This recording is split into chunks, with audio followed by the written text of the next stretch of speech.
mbokk yi jërë ngeen jëf ci ànd beeg seen programme bu télévision Prestige TV dal leen ak jàmm ci xibaar yi ñu jukki leen li ci gën a fës dinañu wax nag ci lu soxal tolluwaayu mbas mi xam ngeen nag jamono ji ci tolloog juróom-ñetti téeméer ak fanweer ak juróom-ñaar ci test yu amal fukk ak juróom-ñaari doomu aadama ñoo del si daal di ami jàngoro ji di Covid-19 le maire de la ville de Thiès docteur Babacar Diop amaloon niki démb ab tukkib nemmeeku ci yenn barab yi fi nekk ci diwaanu Thiès lu ci mel ni Mikeland ak Kajoor Glace moom nag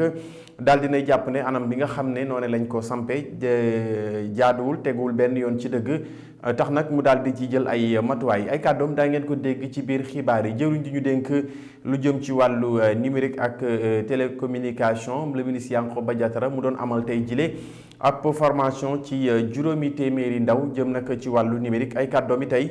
daa ngeen ko dégg ci biir xibaar yi mbokk yi lii faseen nañ ko dëxëñ ci biir xibaar yi lii moo di ponk yi su ngeen taaxirloo tuuti ñu dikk ak yéen ci fas mu ngoog ñu dellu nuyu leen jaajëfal leen ci ànd beeg seen programme bu télévision Prestige TV ni ñu ko junjee ci ponk xibaar yi wax ci lu soxal tolluwaayu mbas mi tey jii la nag ci alxames gi yemook ñetti fan ci weeru mars ci atum 2022 ci màkkaanu jëruñ ju ñu dénk wàllu wér-gi-yaram ci limuk juróom-ñetti téeméer ak fanweer ak ñaar ci test yu ñu def fukk ak juróom-ñaari doomu aadama ñoo del si daal di amee jàngoro ji di Covid-19 ñooñee sax ñu tuddee leen ay cas communautaire maanaam ñoo xam ne dañu am jàngoro ji te xamuñu ku leen ko wàll ñeent ña nag ay cas grave lañ maanaam ñoo xam ne jamono ji ñu ngi ci sauvetage résultat yu ni mel mu ngi tukkee ko foofee ca màkkaanu jëriñ ju ñu dénk wàllu wér-gi-yaram di Abdoulaye Diouf Sarr. jaraafu ville de Thiès docteur Babacar Diop niki dem mu ngi doon amal nag ab doxantu ci yenn barab yi nga xam ne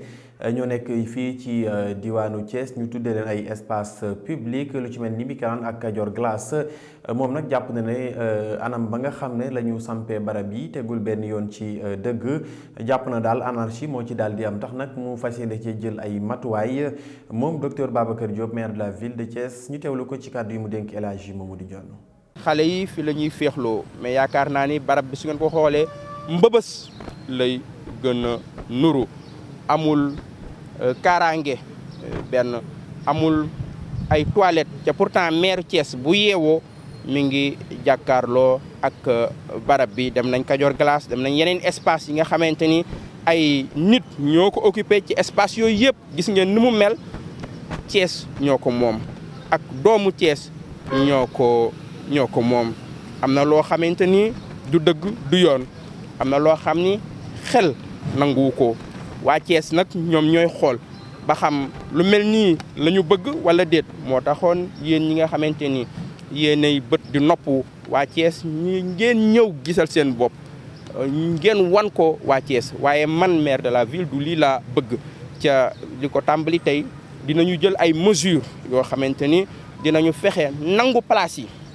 delloo ko waa Thiès ndax ñëpp a ko moom waa Thiès yëpp a ko moom scandale écologique la ci boppam dëkk dafa am ay barab yoo xamante ni ñëpp ñoo ko moom mënuñu ko jël ñu privatiser ko teg ko ci ay loxo ay nit ñoom ñiy def ci seen gafaga di def seeni poche pendant ce temps population bi mënuñu am accès ci barab yooyu ca loolu rek moo feeñ ngeen gis salte bi ngeen gis ni ñu occupé mais su ngeen xamoon li nekk ci contrat yi ci boppam bañ wax leen li nekk ci contrat yi di ngeen xam ni jot na waa Thiès yeewu di ngeen xam ni jot na waa Thiès jóg loolu nag dama bëgg rek ngeen seede waaw ngeen seede waa Thiès yëpp seede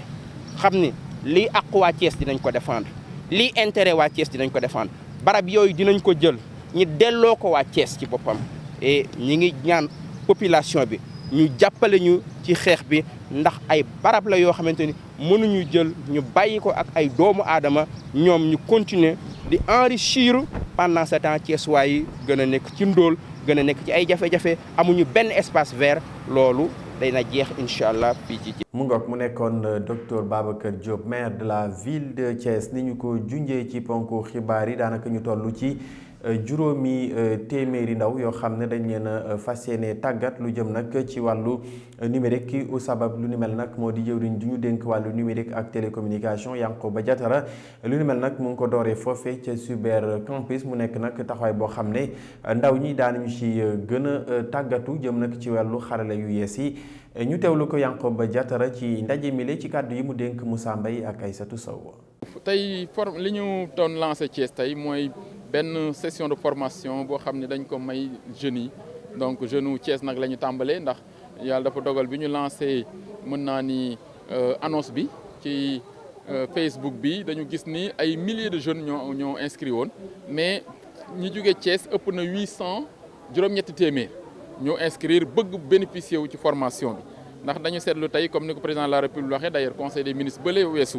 dañu di constaté ni jeunes yi dañ ñoom ñëpp seen dund dafa basculé wu ci numérique bi léegi moo taxoon mu demandé président de la République que gouvernement bi accéléré politique yi nga xam ni mu ngi koy def jëm ci accompagnement encadrement jeunes yi mu ni lépp loo xam ne dafa jëm ci mbiru jeunes yi nañ ko accéléré renforcer ko donc muy ci mbiru éducation ci mbiru santé ci mbiru formation mbiru encadrement te ñun xam nañu ni kon suñu ministère nga xam ni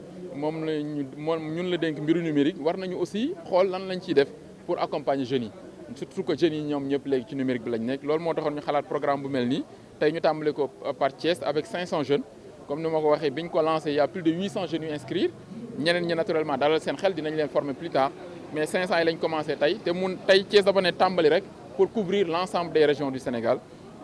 ndax gis nañu ni région yëpp inscrire jeunes yi fépp lañ jógee pour inscrire fépp la ñu bindu bëgg a bénéficier wu ci formation yi donc kon ñun foofu lañ jëm pour accompagner jeunes yi pour que ñoom it ñu xam ni tey numérique bi du nekk rek nekk di ci réseau yi mooy nekk ci Facebook nekk ci Instagram wala nekk ci Twitter non dafa nekk loo xam ni mën nga ci nekk mais en même temps nga mën a bénéficier wu opportunité nga xam ne tey numérique bi nga koy joxe ndax avec une bonne formation mën nga am li ñuy wax sa compte Twitter sa compte e-commerce mën nga am sa compte boo xam ne sa start-up boo xam ne day mën naa ni def du commerce mais aussi day liggéey ak les grandes plateformes nga ciy gagné xaalis bu bëri. ndaw yooyee ñu leen doon tàggat ñu toll nag ci juróomi téeméeri ndaw ci jëm nag ci wàllu xarale yu yees yi ñoom nag taxawaay bi Yankhoba Diattara am ñoom ginnaaw bi ñu ko dénkee nag lu jëm ci wàllu numérique ak télécommunication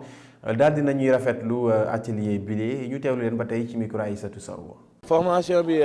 comme nuñ ko waxee léegi dañ def infographie. C'est un ami qui moo ma ko envoyé moom moo ma ko jox ma lien bi tout ma inscrit ci ñu valider ko bi ma koy def nag infographie bi peut-être def nañ ko bu doon ci yeneen école nga koy defee tey jii di nga ci fay lu mat 1 million wala lu ko teg parce que boo xoolee 1 an wala 2 ans wala 3 ans yi rek ça c'est xaalis la donc boo amee ku la ko dimbalee ba pare defal la ko gratuitement donc c'est quelque chose loo xam ni dañ ci sant ministre bi mu doon loo xam ni tey jii jeune bu nekk mën na ci bénéficier wu ci biir. nuñ ko waxee rek affaire la bi nga xamante ne ñun ñi nga xamante ne dañoo nekk Thiès ñun ñi nga xamante ne dañoo nekk jeune am nañ si li nga xamante ne tey bëggoon nañ ko te mënuñu ko def comprendre am na aspect yi nga xamante ne comprendre ñu ko woon. donte nag am nañ ci ay quelques notions yi nga xamante ne tey xam nañ ko ci mais approfondirul ba tey lu ñu bëgg rek def ko ci moom moo tax ba ñu joxee occasion bi ñu ne xaaral ñu ñëw daw dugg ci parce que affaire la bi nga xamante ne kenn mënu see mucc jamono ji mu nekk li nga xamante ne si wàllum internet ñun ñi ñëpp dañ koy soxla kon donc li nga xamante ne ñëpp dañ ko soxla boo amee opportunité ñu sélectionné la nga war see dem kon dañuy sant yàlla sant suñu borom bi nga xamante ne ministre bi may nañu ko. ñu wax ci leneen mu soxal nag dund gu cher gi nga xam ne daanaka askan wi ñu ngi koy dund mu jëm nag ci diwlin suukar ak xeet yu ñu demee ginnaaw bi nga xam ne nag njiitu réew président Macky Sall ci conseil des ministres sàkk woon na ñu am nag loo xam ne dañu ko ci wàññi jëmale nag ci diwlin beeg ceeb bi bu ñu sukkandikoo nag ci Siré Ballé Diallo mi nga xam ne nag moo jiite consommateurs yi nekk fii ci diwaanu Thiès jàpp na ne yokkute wàññite googee nga xam ne daal dinañ koy tudd ci dundu googee amut leen loo xam ne daal jeexantal bi jot nañ ko nemmeeku ci askan wi ñu teewlu ko ci micro El Hadji Mamadou Ndione. mënu la nekk dans la mesure où que suñu waxantee dëgg rek commerçant demi grossiste wala boutiquier détaillant mën naa joxe benn exemple mënoo jënd ci 100 francs bu ko jaayee fukk ak juróom mënul ne te koo ci wax dafa naan la sama stock jeexagul muy demi-grossiste di boutiquier foofu nag mu laaj service du commerce mën a def seen contrôle pour xool facture yi ñu leen di jox ndax méngoog na ak temps bi mu war a jeex loolu itam dana doon lu jafe loolu ba ma amee itam ñu ni lii du jomul kër parce que suñu nee wàññi la rek soo xoolee en réalité wàññi amul conseil des ministres ñaari conseil des ministres taxaw nañ fi njiitu réew mi joxe instruction ministère am du commerce pour ñu wàññi njëg yi 2021 juin ak septembre 2021 dara amul affaire yi gën a yokku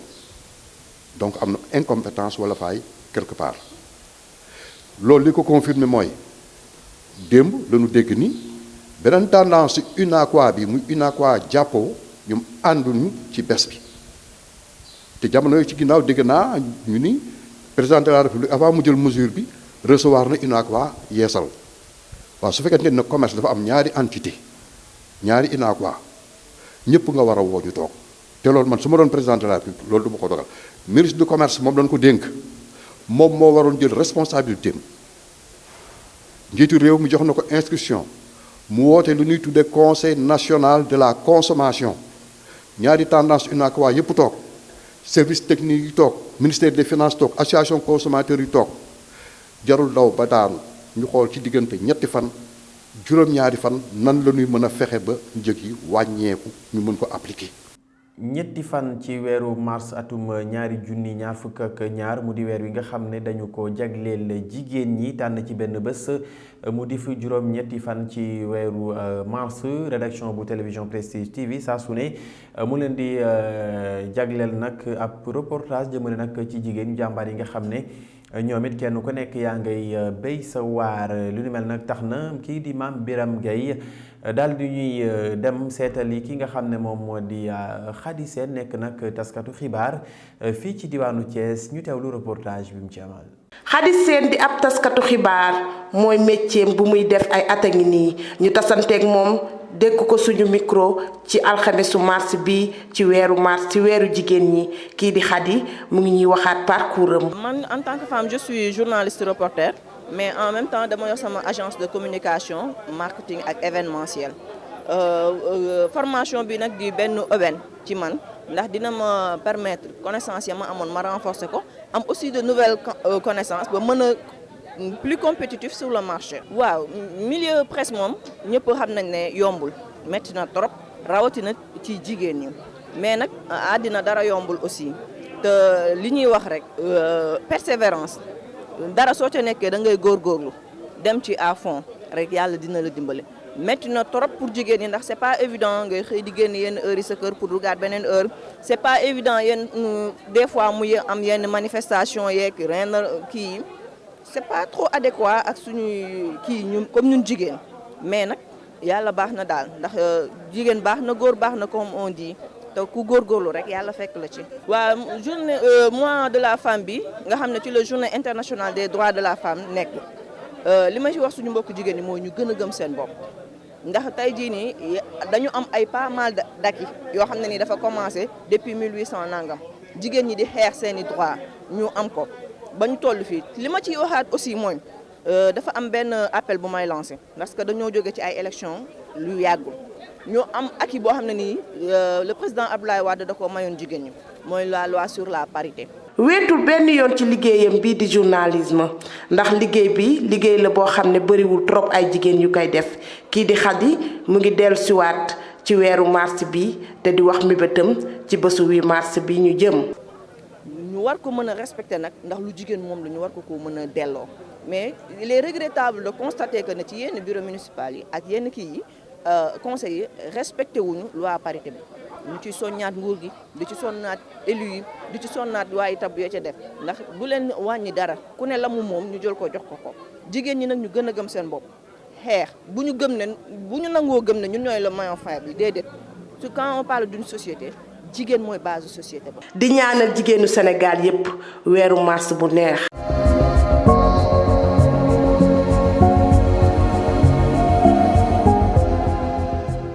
ngoog sant ko gërëm ko Mame Birame Gueye mbokk yi noonu la ñuy tàbbee ci xibaar ñeel biir réew mi la ca gën a fës xam ngeen nag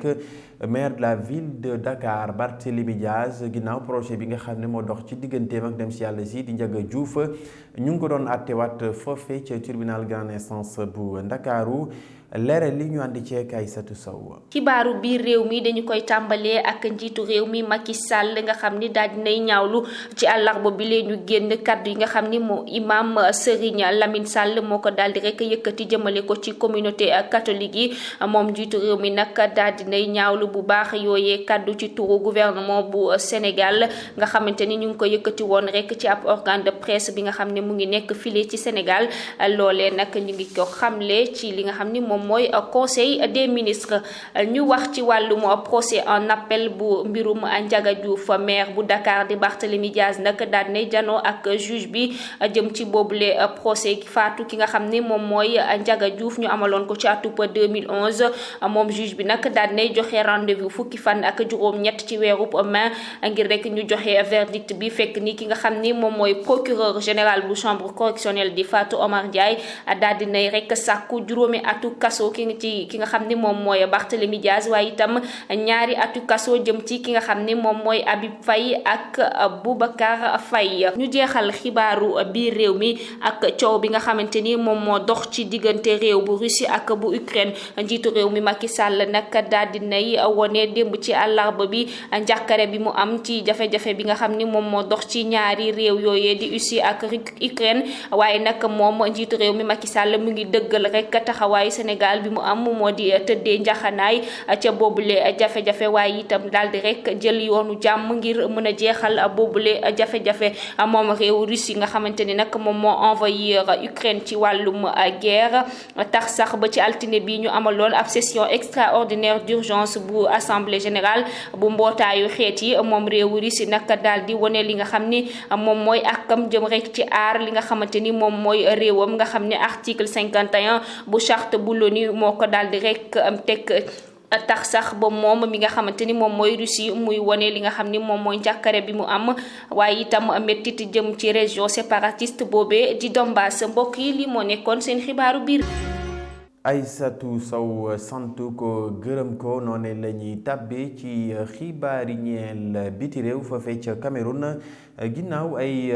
jàmmaarloo yu ñu fa nemmeeku woon juróom-ñaar ci doomu aadama jot nañ fa ñàkk seen bakkan leeral ñu ànd ceeg Ramatoulaye Cissé. ci réewum Mali France daal dina woo coopérant militaire yaak yu civil yi ngir ñu génn réew ma si ñooñee lim nañ ci force militaire Barkhane bu Takuba ak civil ya nekk ci administration yi. ci jamono ju ministère étranger yu réew yu bari génn ñaawlu li xew ca Ukraine réewum Afrique yi ñoom dañoo ci maanu tey sàkku belligérants yi ñu amal ay négociation ci àdduna bi wër ngër këpp fanweeri réew ak juróom yi àdduwul ci guerre bi fukk yeeg juróom-ñaar yi ay réewum Afrique lañ ci ñoom lim nañ ci Congo Brazzaville Madagascar réewum Mali Sénégal Soudan Algérie Éthiopie wala sax Afrique du Sud. Cameroun juróom-ñaari nit la ay nit yu yoroon ay ngànnaay daal di faat ci ñoom nag bokk na ci ab sous-préfet ak it benn maire commune loolu nag démb ci àllarba bi la amoon ca yoon ba jëm te sud-ouest anglophone bu Cameroun mbir mi nag ni mu demee mooy terroriste yooyee dañoo daal di congu oto ba autorité yooyee nekkoon daal di déclencher ay explosif ba pare tàmbalee tiire oto bi ki xam ne xibaar boobee nag benn gouverneur la mbokk yi tey lii lañ leen jàppaloon ci seeni xibaaru bitim réew.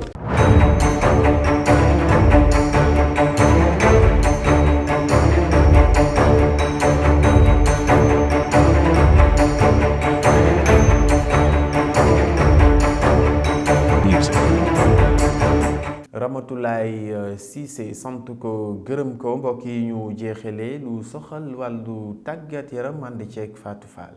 ñu dooree xibaaru tàggat yaram ak Roman Abramovich moom mee nekk propriétaire ci club bi di Chelsea ñu ngay xamle ni dafay jaay club bi di Chelsea la ko waral moo di guerre ba am ca Ukraine ak it jege ba mu jege Vladimir Poutine.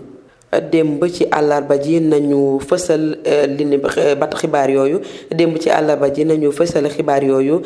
daal di wax ni moom mi kat dafay jaay li di Chelsea bu ñu xaymaa lam koy jaayee toll na ci 3,6 milliards d'euros. ñu teg ci confédération africaine de football ñoom nag daal di nañuy publier seen classement 2022 meilleur championnat africain de football. ci loolu ñu gis ni Sénégal bokkul ci top 12 ya waa CAF publié dëkk bi di Maghreb moom moo jël 4 premières places yi Maroc jël première Égypte jël deuxième